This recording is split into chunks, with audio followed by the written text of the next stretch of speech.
Various events are being held this Wednesday to mark the first anniversary of the death of Hugo Chavez.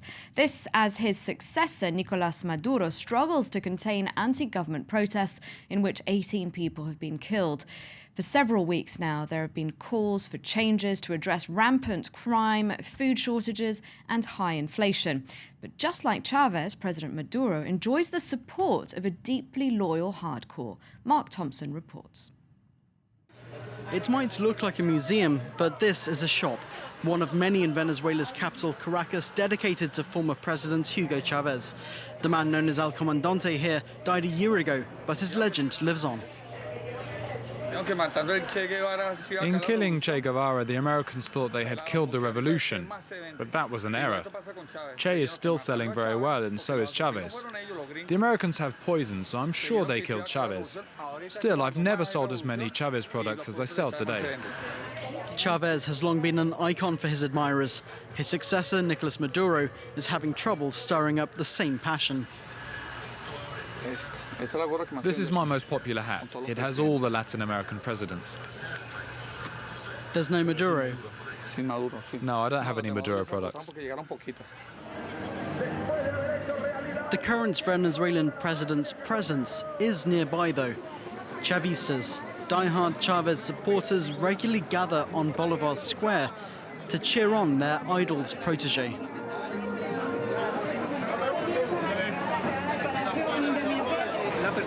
Maduro's the ideal president. He's the only one who could continue Chavez's work and remain faithful to our socialist principles. Of course, he could never live up to Chavez, but he has the same vision as him and the same ideas. This is why the people love him. Economically, at least, Maduro is treading the same path. He continues to fight against capitalism and the importing of basic products like milk and flour. Venezuelans are used to such policies, as they've been living with them for almost a decade. But this year, the shortages they have caused have been telling. There's nothing here, and the things that are overpriced. Right now I have a lot on my shopping list, but I could only buy what I found. On top of the shortages, the country's facing runaway inflation. Last year it hit a world record 56%. When we come here to buy something, it's 2 or 3 times the price it should be, and it will be even higher in 6 months. Sometimes the prices even increase overnight. The economic crisis has seen Maduro's popularity nosedive to below 50%, a number which threatens his legitimacy. Maduro has not been able to create his own political identity. He's only imitated Chavez. But without his charisma, intelligence, natural authority, popularity, or even a sense of humor, he remains a caricature of Hugo Chavez. Protests have engulfed the country in recent weeks. Slogans can be seen mocking the president, his policies, even his mustache. Students are leading the charge against him and demanding he step down. The country was better under Chavez. At least under Chavez, he had a firm grip on power. There was a real stability. Even if things weren't perfect, it still felt like someone was in charge of the country. At the moment, it seems like the government doesn't really control anything. Venezuela remains as polarized as ever. Anti-Chavez groups have switched their attention to Maduro and are even gaining in number. Their opponent has changed, but their anger remains. And for more on the situation in Venezuela, I'm now joined from Washington by Frederick Mills. He's a senior research fellow at the Council on Hemispheric Affairs. Hello, and thank you very much indeed for being with us. Now, according to a study we reported on yesterday, Caracas is the most expensive city in the Americas. To what extent is Nicolás Maduro personally to blame for that?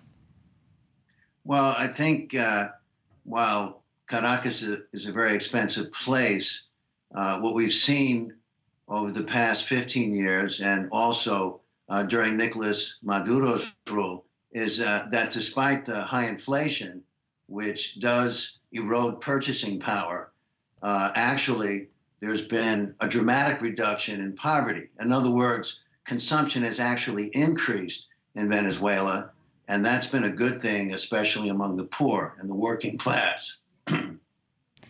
So the opposition, they're not likely to do well unless they win over these people in poor areas, are they? And they tend to be Chavistas. Well, yes, and that's actually part of the strategy of Enrique Capriles. He wants to build a broad opposition front that would include what's referred to as the popular sectors, the poor and working class. But that's very unlikely. What we see is the closing of ranks in the barrios of Caracas because, frankly, there's an attack going on right now against the constitutional order in Venezuela. You know, this was a democratically elected government, and so it's not only hardcore Chavistas in the barrios that are concerned, but according to recent polls, a majority of Venezuelans want to see political change through constitutional means, not through violent regime change. And what is the opposition proposing exactly? Because it blames the left-wing policies of the last 15 years for the country's financial woes, but what kind of policies do they have to address the country's problems? Well, the opposition is not homogeneous, so I would distinguish between peaceful demonstrations have legitimate concerns about the economic issues that you addressed previously. But there's also an ultra-right that would like to bring an end through attacking democratic institutions of the Bolivarian Revolution. Now, the Mesa Unidad Democrático, their approach is through more free market economics. So they would like to address currency exchange issues and the inflation problem more through a free economic approach. So let's talk a little bit more about Nicolás Maduro. In our report earlier, we hear a professor saying that he's a caricature of Hugo Chavez. Is that a fair assessment? Well, I don't think it's a fair assessment. I mean, he began campaigning as El Hijo de Chavez, the son of Chavez, for the April presidential elections. But then he came into his own. Look, neither Nicolás Maduro nor anyone else can fill the shoes of an Hugo Chavez. I mean, he was a world historical figure. But Maduro had to deal with both pressure on his left to move more quickly toward a democratic socialism. And of course, he's also been under tremendous pressure by the opposition. And so he's had to negotiate both of these pressures since his election in April. And what about from the outside? How do his dealings with Venezuela's neighbors in the US differ from those of Hugo Chavez? Well, Hugo Chavez had led the way toward Latin American integration and independence. And so clearly, Nicolás Maduro is working toward supporting the same trend through associations like UNASUR and CELAC. Okay, thank you very much indeed for your time, Frederick Mills. Frederick Mills, a senior research fellow at the Council on Hemispheric Affairs, joining us there from Washington. That's it for Focus. Time now for a short break. When we come back, I'll have the headlines for you, of course, and in our culture segment, we'll be bringing you some music by Kanye West. So stay tuned for that and plenty more.